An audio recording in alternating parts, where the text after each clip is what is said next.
सभी सम्मानित साथियों को नमस्कार। साथियों, जूनियर एडेड शिक्षक भर्ती 2021 जिसका हम लोग कई वर्षों से इंतजार कर रहे हैं। साथियों, बातें कड़वी हैं मगर बहुत ही सत्य है, इसको सुनना पड़ेगा आपको। हो सकता है बहुत ही जल्द ये भर्ती प्रक्रिया मैनेजमेंट प्रबंध तंत्री प्रक्रिया के तहत पूर्व की भांति जा सकती है कोर्ट के माध्यम से। जी हाँ साथियों, बहुत ही सही आप लोग सुन रहे हैं। बहुत ही जल्द हो सकता है भर्ती प्रक्रिया प्रबंध तंत्र प्रणाली के तहत पूर्व की भांति जा सकती है, वो भी माननीय न्यायालय के द्वारा। आप लोग देखे होंगे कल के डेट में मैनेजमेंट का एक कोर्ट केस चल रहा था, जिसमें मैनेजमेंट दो प्रकार से मांगे कर रहे हैं। एक तो अपने विद्यालय में टीचर को मांग कर रहे हैं कि हमारे विद्यालय में टीचर नहीं है, या तो टीचर भेजिए। दूसरा मांग कर रहे हैं कि या तो हमारा अधिकार दीजिए। आप लोग ध्यान से उसको देखिए, दो प्रकार से उनकी मांगे हैं। या तो हमारे विद्यालय में टीचर को भेजिए, या तो हमारा पूर्व की भांति अधिकार दीजिए। हमारा पहले अधिकार था, या तो हमारा अधिकार दीजिए। क्योंकि उनके विद्यालय में टीचर नहीं है तो बच्चों को पढ़ाएगा कौन? विद्यालय टूटने के कगार पे है।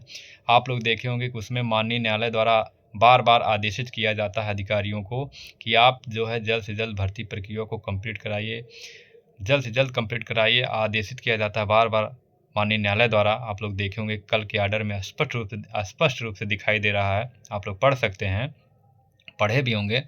और अधिकारी द्वारा बार बार लापरवाही किया जा रहा है, कह सकते लापरवाही ही कह सकते हैं। क्योंकि उसमें जो है विशेष उसमें आप लोग देखे होंगे कि शासन जो है बार बार रिमाइंडर जारी करता है। रिमाइंडर जारी के माध्यम से अधिकारियों को सूचित करता है कि आप जल्द से जल्द प्रस्ताव बनाकर सब कुछ सही करके प्रस्ताव बनाकर शासन को भेजिए, जो है भर्ती प्रक्रिया को आगे बढ़ाने का कार्य करिए। मगर जो है ये जो अधिकारी हैं डायरेक्टर बेसिक कह सकते हैं और एडी बेसिक कह सकते हैं और डीजी स्तर पर जो है स्कूल शिक्षा महानिदेशक जी को, इन लोगों को जैसे कोई प्रभाव ही नहीं पड़ रहा है कि शासन को ये लोग बना कर भेजें। बार बार माननीय न्यायालय भी आदेशित कर रहे हैं, शासन भी आदेशित कर रहा है, मगर ये लोग जो है शासन में ये भी लोग शासन में ही आते हैं, मगर जैसे इन लोगों को कोई प्रभाव ही नहीं पड़ रहा है। आप लोग सोचिए कि यदि सरकार चाहे, यदि सरकार एक बार आदेशित कर दें, माननीय मुख्यमंत्री जी हमारे एक बार यदि आदेशित कर दें, तो कोई भी अधिकारी हो, कोई भी कर्मचारी हो, उसकी मजाल नहीं है कि शासन की बात ना माने, सरकार की बात ना माने या सरकार की बातों को अवहेलना करे जो है। तो कहीं न कहीं इसमें कुछ गड़बड़ी दिखाई दे रही है। इधर शासन जो है बार बार प्रस्ताव बनाकर भेजते हैं, अधिकारी जैसे उनके बात को कोई वैल्यू ही नहीं समझते हैं, ऐसा ही लग रहा है। और इधर माननीय न्यायालय बार बार आदेशित कर रहे हैं कि भर्ती प्रक्रिया को आगे बढ़ाइए। साथियों, आप लोग खुद विचार करिए, यदि ये लोग इसी तरह करते रहेंगे, ये अधिकारी लोग इसी प्रकार करते रहेंगे, भर्ती प्रक्रिया को आगे नहीं बढ़ाएंगे, तो माननीय न्यायालय को कहीं न कहीं कहना पड़ जाएगा कि जब तक सरकार जो है चयन प्रक्रिया को आगे नहीं बढ़ा रही है, विद्यालय में टीचरों को नहीं भेज रही है, तब तक जो है अपने विद्यालय में, अपने स्कूल में पूर्व की भांति जो है आप लोग टीचरों को रख कर जो है पठन पाठन की कार्य को सुचारू रूप से बनाए रखें। किसी भी प्रकार से बच्चों का जो है मौलिक अधिकार है, उसको जो है उसका अवहेलना हो रहा है, उसके जो बाधित हो रहा है, तो कहीं न कहीं उसको बनाए रखिए। आप लोग जो है टीचर को रख कर जो है कार्य को, पठन पाठन की क्रिया को संपादित करते रहिए, सुचारू रूप से बनाते रहिए। पठन पाठन की क्रिया को सुचारू रूप से जो बनाते रहिए, बाधित ना होने पावे।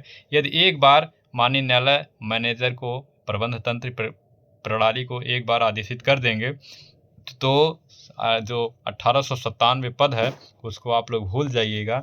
क्योंकि आप लोग देखिए, शासन बार बार रिमाइंडर भेजता है, अधिकारी बार बार उसका पालन नहीं कर रहे हैं। आखिर ऐसा क्या समस्या है कि जो ये लोग पालन नहीं कर रहे हैं, रिमाइंडर का पालन नहीं कर रहे हैं, शासन की बातों को नहीं मान रहे हैं? क्या ऐसी समस्या है? इतने बड़े बड़े बेसिक विभाग के पदाधिकारी लोग हैं, इतने साल से अनुभवी हैं, तो आरक्षण 3 साल से नहीं सॉल्व कर रहे हैं। आरक्षण का मामला दिखाकर जो है भर्ती प्रक्रिया को, शासन को भेज नहीं रहे हैं। आखिर शासन को क्यों नहीं भेज रहे हैं? शासन से पूछना चाहिए ना, शासन को भेजना चाहिए। ये लोग को भेजें, गलत भेजें या सही भेजें, मगर भेजें वहाँ कि इस प्रकार से हम बनाकर भेजें, तो शासन भी अगर उसमें सही रहेगा तो सब कुछ जारी करवाने के कार्य करेंगे। यदि नहीं सही रहेगा तो इसको शासन इनको बताएगा कि ये किस प्रकार से बनाना चाहिए। मगर ये लोग क्या कर रहे हैं, क्या नहीं कर रहे हैं, यही लोग जान सकते हैं। माननीय न्यायालय के आप लोग कोर्ट आर्डर से स्पष्ट पढ़ सकते हैं, उसमें स्पष्ट रूप से दिखाई दे रहा है कि अधिकारियों की लापरवाही है। तो मैं एक ही मैं बात अपने विचार को बताना चाह रहा हूँ, यदि अधिकारी लोग इसी तरह करते रहेंगे अभी देखिए जो आप लोग देखे होंगे कि अभी रिमाइंडर जो हाल ही में फ़िलहाल में जारी हुआ है, उसमें जो है ये लोग कोर्ट से 2 महीने का समय माँगे हैं। कोर्ट से 2 महीने का समय माँगे हैं कि हमें 2 महीने का समय दीजिए, हम 2 महीने में भर्ती प्रक्रिया को आगे बढ़ाएँगे, कार्य करेंगे। हालाँकि ये लोग कितनी बार 2 महीने का, 1 महीने का समय माँगे हैं, मगर माननीय न्यायालय अब की जो है मैनेजमेंट का जो कोर्ट केस था, उसका 17 तारीख को 2 महीने का समय ना देकर 2 सप्ताह, ढाई सप्ताह का समय दिए, यानी आगामी 17 तारीख को जो है कोर्ट में डेट लगाए हैं। उसके पहले इन लोगों को भर्ती प्रक्रिया को आगे बढ़ाने का एक बार फिर से जो है दिशा निर्देश दिए हैं कि आगे बढ़ाइए जो है। मगर साथियों, मैं यही कहना चाह रहा हूँ, यदि इसी प्रकार से ये लोग अधिकारी लोग नहीं करेंगे, भर्ती प्रक्रिया दबा कर रखने का कार्य करेंगे, तो कहीं न कहीं जो माननीय न्यायालय को प्रबंधक तंत्र प्रक्रिया को आदेशित करना पड़ जाएगा कि आप भर्ती प्रक्रिया को आगे बढ़ाइए। भर्ती प्रक्रिया कह रहे हैं, आप अपने अनुसार अपने विद्यालय में टीचर को रख कर पठन पाठन की क्रिया को जो है सुचारू रूप से बनाने का कार्य करें, बाधित किसी भी प्रकार से ना हो। और एक बार मौका पाते ही मैनेजमेंट जो है पूरी सीटों को भर लेंगे, अपने अनुसार विद्यालय में टीचरों को रख लेंगे। उसके बाद ये जो 1897 पद हैं, ये सब बच्चे जो है हम लोग अभ्यर्थी हैं, देखते रह जाएंगे। इसलिए हम लोगों को मौका है अपने हक अधिकार के लिए हम लोग अनवरत धरना बैठ जाएं। 10-15 दिन बहुत बड़ी चीज़ नहीं होती है। मैं सभी साथियों से, सभी ग्रुप के साथियों से कहना चाहता हूं और निवेदन भी करना चाहता हूं, अपने अधिकार के लिए जाग जाइए, अन्यथा इसी प्रकार हम लोग कोर्ट केस भी देखते रह जाएंगे। अधिकारियों को इतना समय लेते हैं बार बार, वो भी हम लोग देखते रह जाएंगे। तो कहीं न कहीं माननीय न्यायालय को एक बार, क्योंकि आप लोग देख रहे हैं मैनेजमेंट 2 प्रकार से मांग कर रहे हैं। एक तो अपने विद्यालय में टीचर की मांग कर रहे हैं, दूसरा अपने अधिकार के लिए मांग कर रहे हैं। यदि टीचर ये लोग नहीं भेजेंगे तो जब टीचर ये लोग नहीं भेजने का कार्य करेंगे, तो माननीय न्यायालय को कहीं न कहीं बच्चों को, भविष्य को देखते हुए कहना पड़ जाएगा कि अपने अनुसार आप टीचर को रख कर तब तक कार्य करवाते रहिए। और जैसे ही मौका पाएंगे मैनेजर, तैसे 1897 में भर्ती कहाँ गई, एक अता पता नहीं चलेगी। इसलिए अपने हक अधिकार के लिए लड़ने के लिए प्रयास आप लोग कर लीजिए मिलकर। सभी साथियों से मैं कह रहा हूँ, सभी साथी जिस भी ग्रुप में जुड़े हैं, सब लोग मिलकर लखनऊ में एक बार फिर से अधिकारियों के सामने हम लोग अपने हक अधिकार के लिए बैठ जाएं।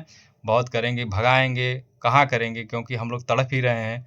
ले चल के इको गार्डन में छोड़ेंगे, हम लोग चला जाएगा, जो भी करना रहेगा करेंगे, मगर हम लोग शांतिपूर्वक अपने अधिकार के लिए लड़ेंगे, शांतिपूर्वक बैठेंगे, किसी भी प्रकार का कोई भी अराजक तत्व तो नहीं फैलाएगा। आराम से हम लोग बैठेंगे, अपने हक अधिकार के लिए मांगेंगे।